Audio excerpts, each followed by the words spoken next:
Recently, the remains of dozens of Roman gladiators were discovered in a mass grave. The clue to their identities were the rather distinct types of mortal injuries they found, like being speared in the head with a trident. Using just their skeletons, they were able to reconstruct the death blows, show just how buff they really were, and even try to reconstruct their diet of barley and beans. You can look at carbon isotopes and see what kind of plants they ate. Nitrogen isotopes reflect any intake of animal protein, and you can look at the sulfur in their bones and the amount of strontium, leading commentators to submit that the best athletes in ancient Rome ate largely plant-based diets. Then there were the legionnaires, the Roman army troopers, famed for their abilities, also eating a similar kind of diet, suggesting the best fighters in the ancient world were essentially vegetarian. So if the so-called perfect fighting machines, the great sports heroes of the day, were eating mostly grains and beans, should that tell us anything about sports nutrition and the preferred diets of elite athletes?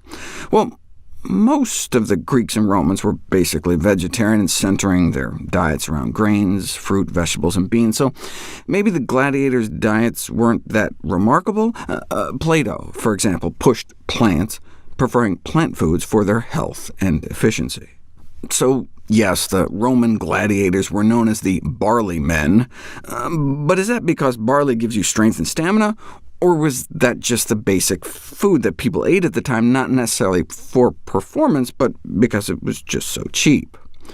Well, if you look at the modern Spartans, the Tarahumara Indians, the ones that run races where they kick a ball for, 75 miles just for the fun of it, running all day, all night, and all day, maybe 150 miles if they're feeling in the mood, what do you get if you win? A special popularity with the ladies, although how much of a reward that would actually prove to be for a man that had just been running for 2 days straight is questionable, though maybe their endurance extends to other dimensions.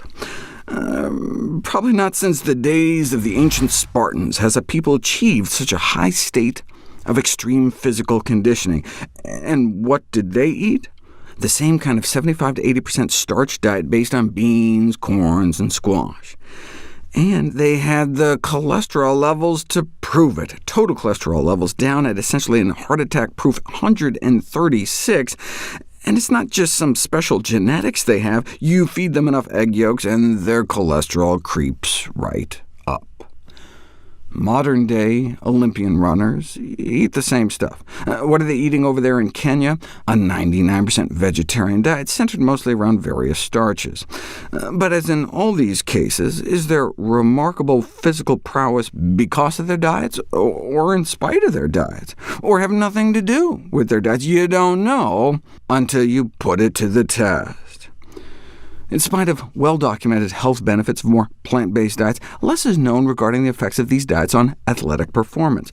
So they compared elite vegetarian and omnivore endurance athletes for aerobic fitness and strength, so comparing oxygen utilization on the treadmill and quad strength with leg extensions, and the vegetarians beat out their omnivore counterparts for cardiorespiratory fitness, but their strength didn't differ, suggesting in the very least that vegetarian diets don't compromise athletic performance. But this was a cross-sectional study.